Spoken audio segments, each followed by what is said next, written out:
Good morning. Welcome back. We are on day 3 of Corona quarantine. The date is March 19th, I think 2020. I'll have to get back to you about the official year. I think it's 2020 though. We're sitting around 6:15 in the morning, drinking a nice warm glass of freedom. Thank you. Got a new shipment of coffee in from Black Rifle. There's one bag. Ooh, serving premium coffee to people. I love America. Got 2 bags because why not? Hope you guys doing well. So, a couple updates. One, went to Costco yesterday. If I had to rank my best decisions in my life and my worst decisions in my life, that is ranking near the bottom. A lot of people wearing masks. I don't think they realize that wearing the mask doesn't help them if they're not sick. And if they are sick, what are they doing at Costco? So that was weird. I'm done with that. So there you go. 2, really good back workout. Like, really happy with that. So my day's off to a great start. You guys don't care, but we need to remember back to the... Oh, I have a coffee stain on my board now. I don't know if you can see it. Muscle mass times coffee equals no corona. So far, that's proven to be fairly accurate. Again, I have not got any calls from President Trump on me helping solve these problems. I feel that I have to be somewhere next 5 in line or something like that. Yeah, I'm already rambling. Okay, I'm going to try to make this a shorter video, but it's not, because we're actually talking about the Battle of Midway. A lot of cool stuff going on. I think you guys will enjoy this. So, essential question. How great are these boards? These are great boards. What do you believe is the greatest impact of the Battle of Midway?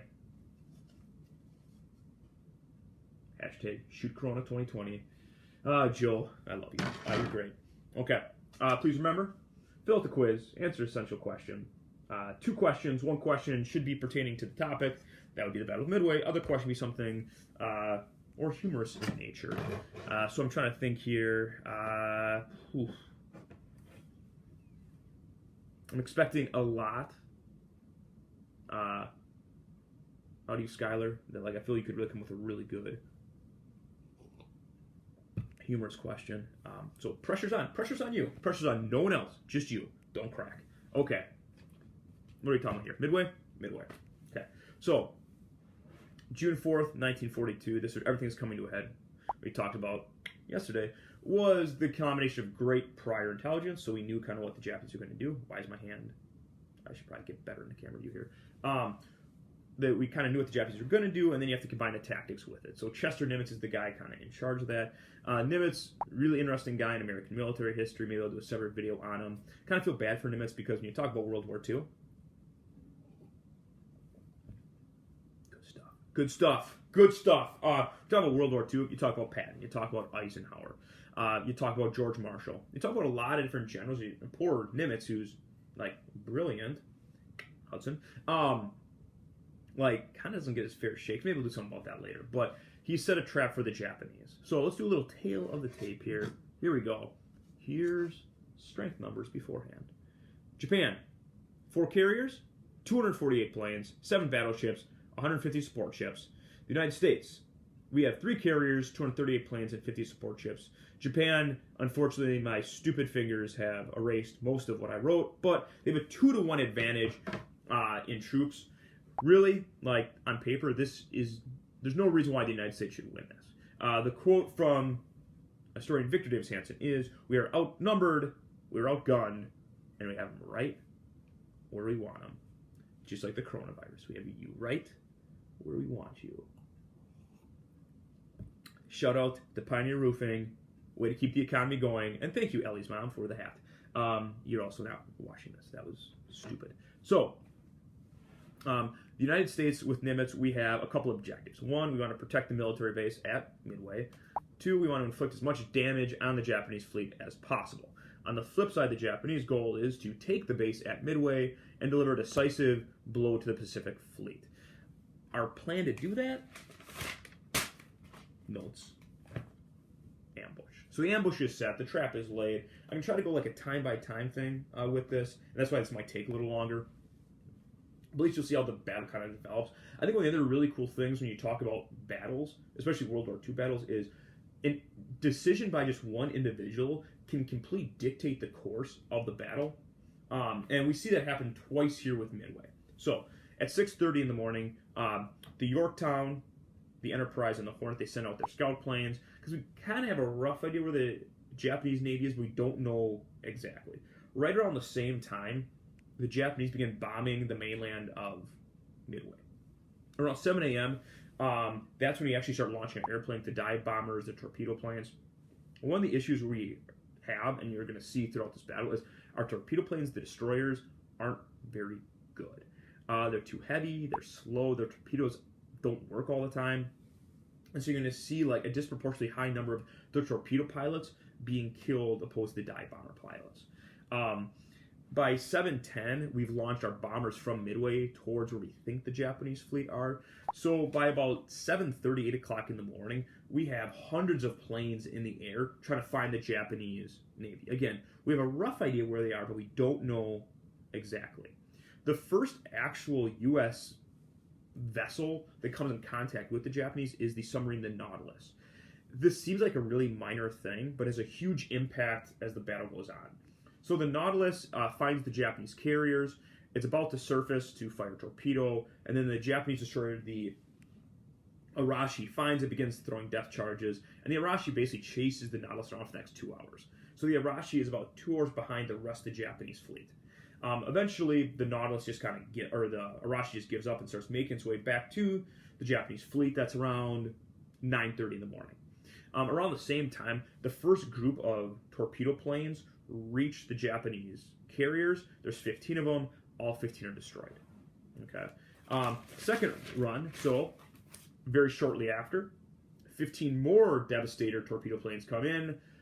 Of those, 14 are destroyed. So we're talking about 29 of the first 30 American planes that are sent are destroyed with no hits on the actual targets. Around 10 o'clock in the morning, a guy named Wade McClaskey, he's leading his dive bomber groups from the Enterprise, and the place where the Japanese fleet is supposed to be, there's nothing there. And so they have two choices. Either they can turn around because they're running low on fuel, or they can keep going hoping they find something. McClaskey, in that moment, makes a split-second decision to keep going. And so we combine that McClaskey decision with the Nautilus Arashi confrontation, and kind of the perfect storm of like two moments coming together to completely change the course of this battle. McClaskey decides to keep going, and what does he find? He finds the Arashi. And he finds the Arashi's moving really quickly. And what he decides is, if we follow the Arashi, who's 2 hours behind everything else, he's going to lead us, or the ship's going to lead us straight to the Japanese carriers. And that's exactly what happens. So McClaskey's quick thinking kind of turns the tide of this battle. Around 10 o'clock in the morning, actually, not correct, around 11 o'clock in the morning, see, that's why I look at my notes, 13 more torpedo planes try to hit the Japanese fleet, none of them make it again. So we're talking about, at this point in time, almost 45 torpedo planes have been shot down with 0 hits. At the same time these torpedo planes are coming from one side, the dive bombers are coming in from the other. And the Japanese Zeros don't notice these dive bombers. McClaskey and one of his other commanders, a guy named Dick Best, they basically have free runs at 2 of the Japanese carriers, the Kaga and the Akagi. Good stuff. Good stuff. So they're basically able to, in about 20 minutes, to sink 2 of the Japanese aircraft carriers. As those 2 dive bomber groups are leaving, a third dive bomber group comes in from the Yorktown, and they sink the Soryu. So in a span of about like 20 to 30 minutes, we've gone from having no hits on the Japanese fleet, looking like this is going to be a disaster for us, to sinking 3 of their 4 aircraft carriers. And now we're looking at like, this could be a major victory for the United States. So things change really quickly in this battle. Around At the same time, the Japanese, they began sending their dive bombers and torpedo planes out to hit the U.S. carriers because they never located them. At 2:54, there's a second wave of Japanese hits, or planes. They hit the Yorktown. The Yorktown is sunk. And so what the United States kind of can do is you can do a couple different things here. You could sit back and just take, hey, we kind of have, like, we have a victory here for sure. We have a victory here. There's one aircraft carrier still out there, but at the end of the day, this is a victory for us, and we can just let it go. Or we can kind of mount one final assault and let's take out that final aircraft carrier.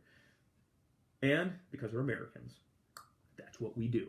So a ragtag group of Yorktown and Enterprise dive bombers, they join together. They find the Hiru, the final of the Japanese aircraft carriers, and Dick Best lands a second fatal blow on the aircraft carriers. So Dick Best is the only pilot of World War II to deliver 2 decisive blows on 2 aircraft carriers, which he does about 5 hours apart from each other. Again, the movie Midway does a great job of showing this. And so, at the end of the day, the old tail of the tape, like, if you want to look at this and stuff, this is down to 0. This is down to 28. Ends up being, this is down to 2. Whatever, you don't see that. But 3,000 Japanese are killed. Among these are some of their best fighter pilots, most experienced pilots, and the Japanese can't replace them. It becomes the most surprising victory in American naval history, arguably the most surprising victory in world naval history. There's really no reason on paper why we should win this, but we do. It's a great testament to Americans overcoming adversity and Americans really being at their best when backs up are against the wall. The Battle of Midway should be an inspiring story, and it is an inspiring story. And this is why I think this is a very timely story. Please, if you guys can, watch Midway. It's like $4.99 on Amazon. Really good movie. I give that movie 9.3 out of 9.5 stars. I have a 9.5 star rating scale. Okay, let's talk about some impacts here. So, impact 1. It's the first actual U.S. victory. Coral sees a tie, Doolittle's raid, really isn't a battle. Hey, this is our first victory. Okay, with that victory, the Japanese now realize they're not invincible. While on the flip side, the Americans, us, we begin to figure out, you know what, we can beat these guys. Okay, so there's a big psychological component that goes with that too. Boosts American morale while it delivers a crushing blow to the Japanese morale. 2. Japanese cannot go on the offensive anymore. They've just lost 4 of their major aircraft carriers. They lost over 3,000 Japanese personnel. They lost 228 aircraft, most of their best fighter pilots. For the rest of the war, the Japanese is going to be on the defensive. That's a huge turning point in the war. That's why it's called the turning point of the war in the Pacific. 3. We can now take advantage of this opportunity. We've been fighting defensively this entire time. Hey, just trying to stop the Japanese advance. Now it's time for us to hit back. And we will with Guadalcanal. 4. Any hopes of the Japanese going further into the Pacific towards the United States mainland is gone. Their Navy just can't do it anymore. One of the other things, too, is it's like a big picture thing. We could afford losses while the Japanese couldn't. We had the great arsenal of democracy. Not my words, FDR's words. But because we could just produce so much more stuff, when we lost a plane, we could replace this thing. When they lost a plane, it might never get replaced. There's a number that, like, by 1944, we were producing over 1,000 planes in a year. At the same time, the Japanese produced less than 10. So you can talk about, like, when we lost one, we could replace it. When they lose 228 aircraft and 4 carriers, they can't replace that stuff, at least not quickly. So that's another huge impact of the war, or of the battle. Again, it's a great battle. I'm really, changing, how important this battle is, because I'm trying to keep this under 3 hours. But remember, fill-out quiz, answer essential questions, 2 questions. Big battle. Great movie, great battle, good things going on. Don't go to Costco. Don't choose Costco, because they'll take away my membership. Book review.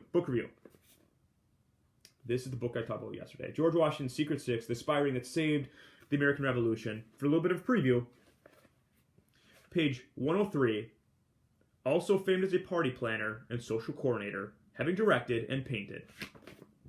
So really, you've just read the book. I've read the book for you, based upon that half sentence I just read. I give the book 4.321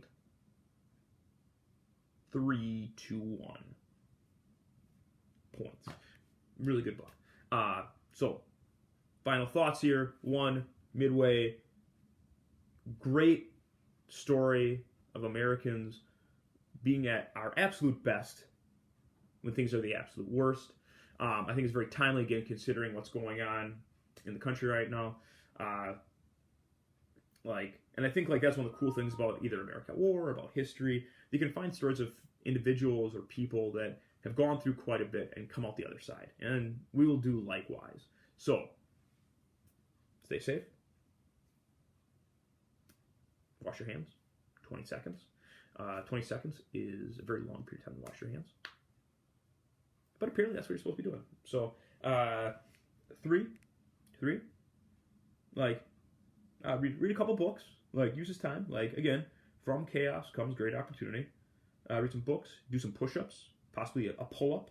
Maybe 2 pull-ups. Some type of air squat would be a bad idea. Just gonna remember, this is going to save the country. I'm fairly well convinced of that. Almost out of coffee here. I'm excited to be back in the regular classroom, doing this face-to-face. Until then, though, we'll keep making these very odd videos of me fidgeting around and using my hands too much, and randomly calling out individuals in class who aren't actually in class. All right. Guys, have a good day. I'll see you tomorrow. Hulkamania. Woo! All right.